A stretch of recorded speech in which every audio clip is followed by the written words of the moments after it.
আমি ইন্দ্রজিৎ পাল। আমি একজন ওয়েলনেস কোচ। আমি মানুষকে হেল্প করি কিভাবে হেলদি ওয়েতে তারা ওয়েট লস করতে পারে এবং একটা মেডিসিন ফ্রি লাইফ তারা পেতে পারে। তো আমিও এই সিস্টেমের হেল্পে 4 মাসের মধ্যে 19 কিলো ফ্যাট রিডিউস করি। পাশাপাশি বিভিন্ন রকম শারীরিক চ্যালেঞ্জ ছিল আমার, সেখান থেকে বেরিয়ে আসি। তো আমি এটা নিয়ে আমার এটা দ্বিতীয় ভিডিও। তো আমি প্রথম ভিডিওতে আলোচনা করেছিলাম ওয়েট লসের 5 পিলার নিয়ে, যে 5 পিলার আপনারা যদি ফলো না করছেন সেক্ষেত্রে ওয়েট লস সম্ভব না। আর সেকেন্ড ভিডিওতে আমরা ওই 5 পিলারে একটা পিলার যেটা হচ্ছে 5 টাইম মিল প্ল্যান, সেটা নিয়ে আলোচনা করেছিলাম। তো আজকে আমরা সেকেন্ড যে পিলার টাইমিংস সেটা নিয়ে আলোচনা করব। তো ভিডিওটা দেখতে থাকুন। আপনিও যদি অনেক কিছু করেও ওয়েট লস করতে পারেননি, তো এই ভিডিওগুলো আপনাকে অবশ্যই হেল্প করবে কিভাবে আপনি হেলদি ওয়েতে ওয়েট লস করবেন। চলুন শুরু করা যাক। অনেক সময় কি হয়, আমরা তো 5 টাইম খাওয়া দাওয়া করি কিন্তু তার সত্ত্বেও আমাদের ওয়েট লস হতে চায় না। এর প্রধান একটা কারণ হচ্ছে টাইমিংয়ের হেরফের। 5 টাইম খাওয়া দাওয়া তো করছি, কিন্তু 5 টাইম খাওয়া দাওয়া কোন কোন টাইমে করছি সেটা যদি ফিক্স না হয়, সেক্ষেত্রে কি হয়, আমাদের বডি নিজেকে চিনতে পারে না। বডি একটা অটোমেটেড সিস্টেম, তাকে যেভাবে আপনি রেডি করবেন সেভাবে সে নিজের কাজ করতে থাকে। আপনি যে কোনো একটা টাইম তুলে নিন, দুপুরের খাবার। তো অনেক সময় কি হয়, আমরা দুপুরের খাবারকে মধ্যাহ্ন ভোজন বলি। তো মধ্যাহ্ন ভোজন কেন বলি, কারণ এটা মধ্যাহ্ন টাইমে, যে টাইমে সূর্য আমাদের মাথার উপরে থাকে সেই টাইমে করা হয়। সেই টাইমে আমাদের বডির মেটাবলিজম খুব হাই থাকে। তো তার জন্য কি হয়, আমরা যদি একটু বেশিও খেয়ে নিই সেটা আমাদের বডি ডাইজেস্ট করতে আরম্ভ করে দেয়। কিন্তু আমরা যদি এই মধ্যাহ্নটাকে পেছিয়ে নিয়ে 2টো, 2:30, 3টের দিকে করতে আরম্ভ করি, অর্থাৎ অপরাহ্নে করতে আরম্ভ করি, সেক্ষেত্রে আমাদের মেটাবলিজম আস্তে আস্তে স্লো হতে আরম্ভ করে। তাই তখন যদি আমরা একটু বেশি খেয়ে নিচ্ছি সেটা আমাদের ক্ষেত্রে বদ হজম হয়ে যায়। আর যে খাবার আমাদের ঠিকঠাক হজম হচ্ছে না সেই খাবার টোটালি ফ্যাটে কনভার্ট হতে আরম্ভ করে এবং সেটা আপনার ওয়েট বাড়াতে হেল্প করে।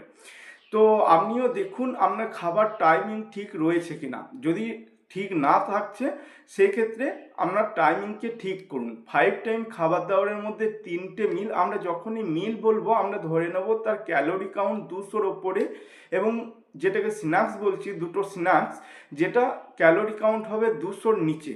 তো আমরা সারাদিনকে ভেঙে নেব 5টা ভাগে। যে 5টা ভাগে কিভাবে ভাঙবো, আমরা যে কোনো একটা র্যান্ডম আমরা দেখাচ্ছি। তো আপনার প্রফেশন যদি আলাদা হয়, আপনি আলাদাভাবে যদি ডায়েট চার্ট চাইছেন, সেক্ষেত্রে আমার সাথে কন্ট্যাক্ট করতে পারেন। তো এটা একটা জেনারেলাইজ আমি একটা মানুষের দিচ্ছি, কিন্তু মানুষের পার্সোনাল নিড চেঞ্জ হয়, পার্সোনাল প্রবলেম চেঞ্জ হয়। সেই ক্ষেত্রে অনেক সময় তাকে পার্সোনালাইজভাবে কিছু বেটার চেঞ্জ আনতে হয় ওয়েট লসের জন্য। তো একটা মানুষ যে 6টা বা 7টায় ঘুম থেকে উঠছে, তার ক্ষেত্রে সে প্রথম দিনের যে খাবারটা খাবে সেটা নিতে পারে 8টার দিকে। তো সেটা অবশ্যই মিল হবে। তারপরে মিল মোটামুটি ক্যালোরি কাউন্ট 200-র ওপরে থাকবে। তারপরে যে খাবারটা নেবে সেটা টিফিন, মানে হচ্ছে যার ক্যালোরি কাউন্ট থাকবে 200-র নিচে। তো সেটা কখন নিতে পারে, 10টা থেকে 11টার মধ্যে। তারপরে আবার একটা মিল নেবে। মিলটা খুব একটু হেভি হতে হবে, যেহেতু এটা স্ন্যাক্স হজম হতে মোটামুটি 1.5 থেকে 2 ঘন্টা টাইম লাগে।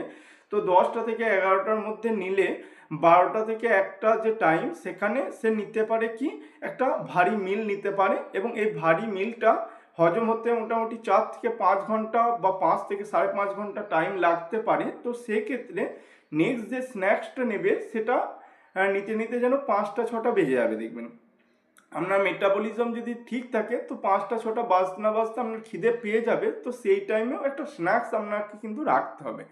স্ন্যাক্স মানে আমি আবার বলছি যে 200 ক্যালোরির মধ্যে।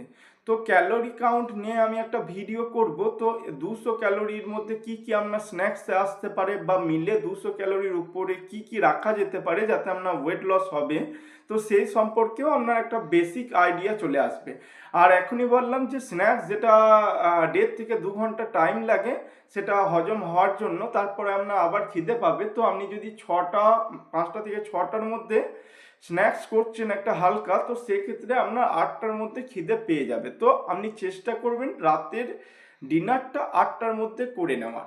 তো আপনার রাতের ডিনার আর সকালের যে মিল তার মধ্যে দেখুন একটা 12 ঘন্টার ইন্টারমিডিয়েট ফাস্টিংয়ের ব্যবস্থা হয়ে যাচ্ছে, যেটা ওয়েট লসের জন্য খুব ইম্পর্টেন্ট। আপনি রাতের খাবার যত তাড়াতাড়ি খাচ্ছেন সেক্ষেত্রে আপনার গোটা শরীর একটা রেস্ট পায়, যেটা আপনার হেলদিভাবে ওয়েট লসে আপনাকে হেল্প করবে। তো আপনার যদি নিজের জন্য চাইছেন যে হ্যাঁ আমি ওয়েট লস করতে চাই এবং ওয়েট লসের সম্পর্কে আমি সিরিয়াস, তো অবশ্যই কন্ট্যাক্ট করুন।